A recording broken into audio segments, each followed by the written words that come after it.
আসসালামু আলাইকুম বন্ধুরা।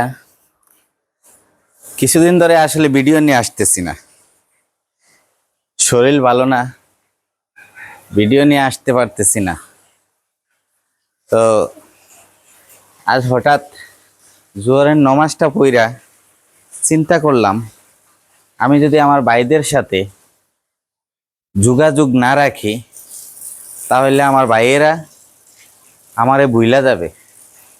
ঠিক আছে, তো ঘটনা হইল শরীরটা বেশি ভালো না, নিজে অসুস্থ হইলে গরুগুলা অসুস্থ হয়ে যায়। ঠিক আছে, আর গরু অসুস্থ হইলে আমি নিজে অসুস্থ হয়ে যাই। তো গরু অসুস্থ হয় কিভাবে? আমার বর্তমান শেডটার কারণে, যে শেডটা আমার বর্তমান শেডটা আছে, এই শেডের কারণে আমার কিছু গরু অসুস্থ হয়ে যাইতেছে। কারণ এই যে চাল, এখন অতিরিক্ত গরম পড়তেছে, অতিরিক্ত গরম পড়ার কারণে মানে গরুগুলার শরীরে খুব বেশি গরম লাগতেছে। তাই এখন আসলে আমি না পাইরা এখন কি করছি, এই জায়গাটাতে কাজ ধরাইছি। আপনারা জানেন আমার সেইটার এই যে বাকি এই অংশটা আমার অবশেষে মানে খালি ছিল, এখানে কোনো চাল ছিল না। এখন আমি এই জায়গাটায় কাজ ধরাইছি। আমার এই যে এই জায়গাটা দেখতেছেন, এখান থেকে আমার এই জায়গাটায় আমি 4টা গাভী রাখতে পারবো, 4টা গাভী রাখতে পারবো। তো এই জায়গাটা আমি চাল লাগাইছি। এখন আমার পরবর্তী যে চালটা আছে, আগের যে শেডটা আছে, ওই শেডটা আমি আমার ওই উপরে যে চাল লাগাইছি ওই চালের সাথে আমি জয়েন্ট দিব। আগামীকাল রবিবার, আগামীকাল থেকে ওই চালটা খোলা হবে, ওই চালটা উপরে চলে যাবে। তো আজকের ভিডিওটা কিসের জন্য নিয়ে আসতেছি? আমার শরীর খারাপ নিয়ে। আমি আমার ভাইদেরকে বলতেছি, যে ভাইয়েরা আমার প্রবাসে থাকেন, যে ভাইয়েরা দেশে থাকেন, গরু প্রেমিক ভাইয়েরা খামার দিতে চাইতেছেন, আপনারা আমার মতো ভুল করবেন না। আমার মতো কেন ভুল করবেন না? আমি যে ভুলটা করছি, আমি প্ল্যান ছাড়া আমি আমার পুরাতন শেডটা বানাইছি। একটা গরুর উপরে আপনার চালটা মিনিমাম, একদম মিনিমাম হাইট দিতে হবে 11 ফিট।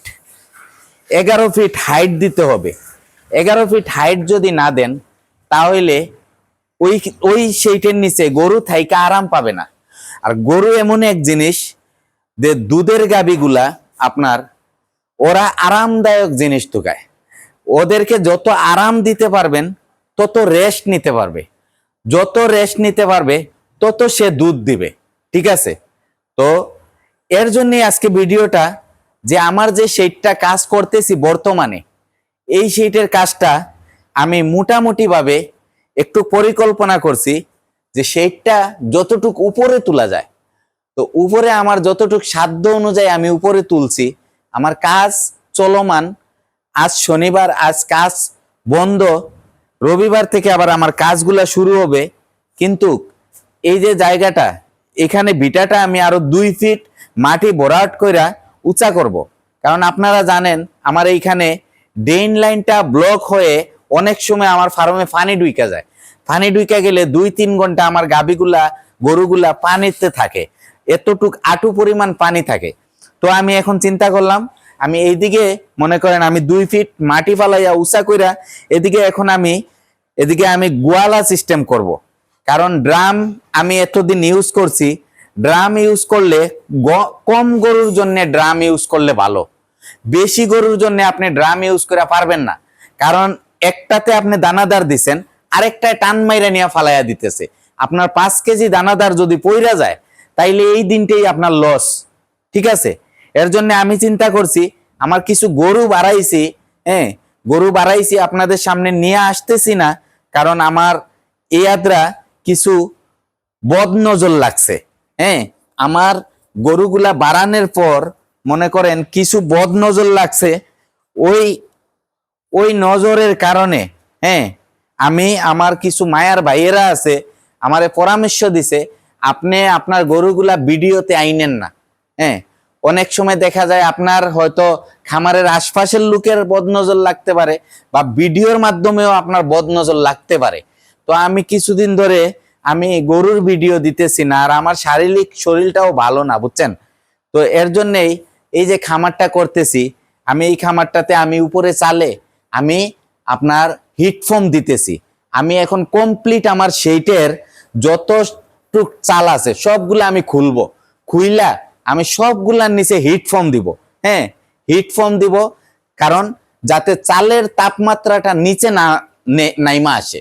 শীতের দিন আসলে চালের একটা যে কুয়াশার পানি পড়ে, টেপটেপাইয়া পানি পড়ে, ওই পানিটা যাতে আমার গরুর উপরে না ইসা পড়ে, আমার ফ্যানে যাতে ওই কুয়াশার পানিটা না ইসা পড়ে, এর জন্য আমি হিটফোম লাগাইতেছি, বুঝছেন। তো আপনাদেরকে আমি দেখাইতেছি কি কাজটা করতেছি, আপনারা দেখেন, ঠিক আছে। তো এই যে দেখেন, আমি এই যে আমার কাজ করতেছি, এই যে আমার চালে এগুলা হিটফোম দিছি, ঠিক আছে, এগুলা হিটফোম দিছি, আপনাদেরকে দেখাইতেছি। এই দেখেন, হ্যাঁ, এই যে আমার চালে এগুলা হিটফোম দিছি, হিটফোম দিছি, ঠিক আছে। তো আমার এখন বর্তমানে গরুগুলা আপনাদেরকে একটু দেখাইতেছি, আপনারা দেখেন। আমার আসলে গরু বাড়াতে, হ্যাঁ, গরু বাড়াতে এখন আমার এই চালের কাজটা করাইতে হইতেছে, ঠিক আছে। মাশাল্লাহ বলবেন সবাই যে আমার কিছু গরু বাড়ছে, বাড়ার কারণে, হ্যাঁ, আমি আমার এখানে কাজটা করাইতে হইতেছে। আমি আমার এই দিকেও গরু রাখতেছি, হ্যাঁ, এখন ঠিক আছে। দেখি, সরো সরো। তো আমার কাজ চলতেছে, হ্যাঁ। এই যে আমার ঘাস, অনেক ভাইয়েরা জানতে চান কি ঘাস খাবা, এটা জার্মান ঘাস, ঠিক আছে। তো এই যে আমি চালের নিচে আমি এই হিটফোমটা দিতেছি, এই দেখেন, এই হিটফোমটা দিতেছি, এইটা দিয়ে, এটা RFL এর, হ্যাঁ, আমি এক রুল নিয়ে আসছি, এইটা দিয়া আমি হিটফোমটা দিয়া কাজ চালিয়ে যাব, ঠিক আছে। তো এর জন্য আজ আমি ভিডিওটা নিয়ে আসলাম আমার মায়ার ভাইদের জন্য, কারণ আমাদের আলমগীর ভাই আসলে একটু অসুস্থ আছিলাম, কিছুদিন ধরে ভিডিও দিতে পারতেছি না। এর জন্য আপনারা কেউ মনে কিছু নেবেন না, আর আপনারা আমার জন্য দোয়া করবেন অতি শিগগির আমার যাতে ফার্মের কাজটা শেষ করতে পারি। আর পরবর্তীতে আমার অনেক ভাইয়েরা প্রতিবেদনের জন্য আমার সাথে যোগাযোগ করতে চায়, কিন্তু আমার শরীর খারাপের কারণে এখন আমি প্রতিবেদন নিয়ে আসতেছি না। রিসেন্টলি আমি প্রতিবেদন নিয়ে আসবো, ঠিক আছে। আমার মায়ার ভাইয়েরা আমার জন্য দোয়া করবেন, আমিও আপনাদের জন্য দোয়া করি। আর ভিডিওটা এখানে রাখতেছি। আসসালামু আলাইকুম রহমতুল্লাহি ওয়া বারাকাতুহু।